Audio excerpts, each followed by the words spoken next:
Então, queridos, hoje o nosso assunto é hidrografia no Brasil. A hidrografia do Brasil. Já falamos sobre hidrografia no modo geral, não é verdade? Então agora vamos falar sobre hidrografia do nosso país. Nesse quesito, o Brasil merece destaque. Claro, sem dúvidas. Afinal de contas, a superfície brasileira tem aproximadamente 13% da água doce total no mundo.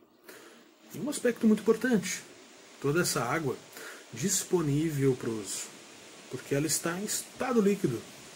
O Brasil não tem geleiras, o Brasil não tem rios que congelam, ou lagos que congelam. Então, realmente, é um papel de muito destaque no quesito água. Bom, como vocês devem saber, a distribuição de água doce no território brasileiro ocorre de forma muito irregular. A gente vai ver numa imagem que eu vou estar disponibilizando para vocês acompanharem aqui no vídeo. Tá? A região norte é a região campeã. Tá? 68,5% da água doce no Brasil está lá. Tá? E uma densidade demográfica de 4,12 habitantes por quilômetro quadrado. Tá? A região nordeste concentra 3,3% da água doce, tá? Com uma densidade demográfica de 34,15 habitantes por quilômetro quadrado. Tá? O centro-oeste brasileiro, 15,7% da água doce do Brasil, tá? E uma densidade demográfica que atinge 8,75 habitantes por quilômetro quadrado. Tá? O sudeste, veja bem, o sudeste brasileiro, 6% da água doce total do Brasil, tá? Para uma densidade demográfica imensa, tá? 86,92. E a região sul, 6,5% da água doce para uma densidade demográfica de 48,58 habitantes por quilômetro quadrado. Bom, através desses dados, que são muito importantes, é possível perceber que realmente há uma distribuição irregular da água no Brasil em relação aos habitantes. Há muita concentração de água em determinados lugares, em pequena população. Em compensação, em outros lugares, onde a população é mais numerosa, a oferta de água doce pode não ser tão grande assim. Não é verdade? Esse é um padrão que se estabelece no mundo todo. E no Brasil, então, não é diferente. Bom, considerando os aspectos geográficos do Brasil, nós podemos caracterizar a hidrografia. Aqui, tá, predominam os rios. Nós temos só duas formações lacustres, ou seja, apenas duas lagoas naturais, lago natural. Apenas a Lagoa dos Patos e a Lagoa Mirim, ambas no Rio Grande do Sul. Em todo o resto do território, a água superficial corre na forma de rios. Muito importante. Outra coisa, vai anotando aí. Os rios são predominantemente perenes, ou seja, são rios que não secam ao longo do ano. Agora, existe uma região de exceção, que é o sertão nordestino. Lá, tá, a maior parte dos rios são chamados de intermitentes, ou seja, eles desaparecem, eles secam durante o período mais seco. O único rio que corta o sertão nordestino, que é perene, ou seja, não seca, é o Rio São Francisco. Outra característica clássica da hidrografia brasileira é o fato de a maior parte dos rios são planáuticos. São muito volumosos, ou seja, são rios ótimos para produzir energia elétrica. Não é à toa que a base da nossa matriz elétrica é a hidroeletricidade. Outra característica da hidrografia brasileira chama-se drenagem exorreica. Já ouviram falar? Falamos na última aula. Bom, vamos entender que drenagem é a direção que o rio toma, tá? Para onde ele corre. Existem 3 tipos de drenagem. A drenagem exorreica, que é a que predomina no Brasil. Nesse caso, os rios correm de forma direta ou indireta para o oceano. Todos os rios brasileiros, de alguma maneira, correm, portanto, para o Oceano Atlântico. mas existem também dois tipos de drenagem.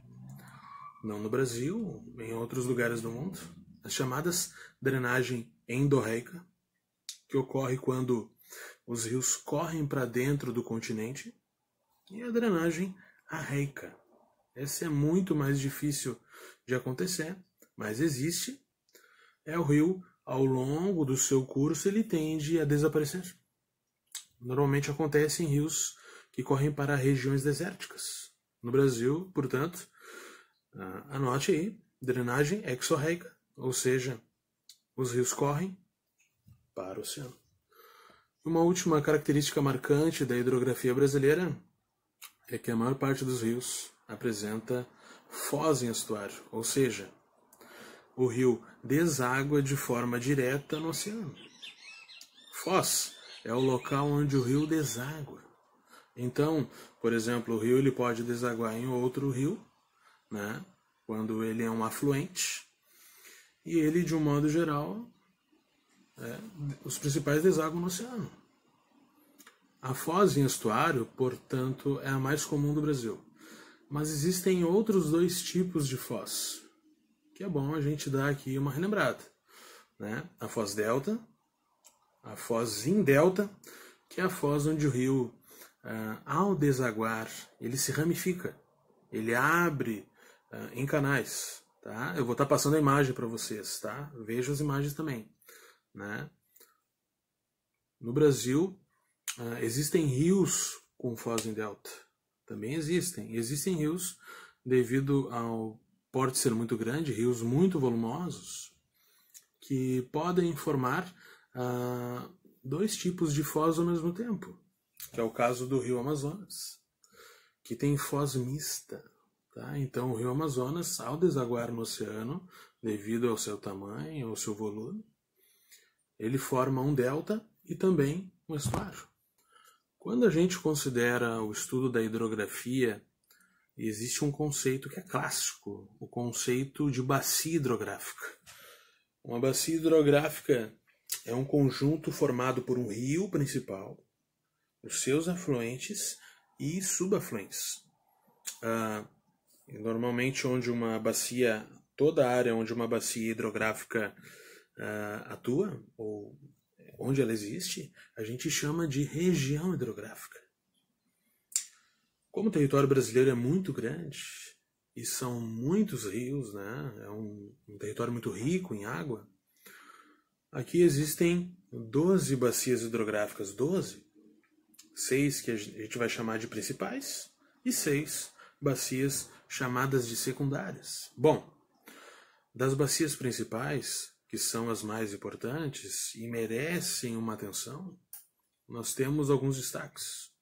Tá? A bacia amazônica, né? Você sabe, que deve saber, obviamente, não é verdade, que é a maior bacia hidrográfica, não só do Brasil, mas do mundo inteiro.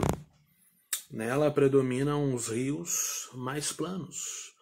São os rios da bacia amazônica são bastante navegáveis.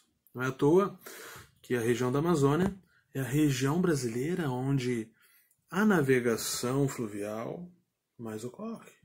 Tanto para mercadorias, tanto para pessoas. Outro destaque da hidrografia nacional, sem dúvida, é a Bacia do São Francisco. Essa é uma bacia especial porque desde o processo de colonização brasileira, o Rio São Francisco serve de ligação das regiões Nordeste e Sudeste. E por isso, inclusive, recebe o nome de Rio da Unidade Nacional. O São Francisco é um dos poucos rios perenes da região Nordeste e tem uma importância incrível na vida dos milhões de sertanejos daquela região. Hoje, é importante lembrar também que esse rio ele passa por um projeto, né, obras de transposição das suas áreas.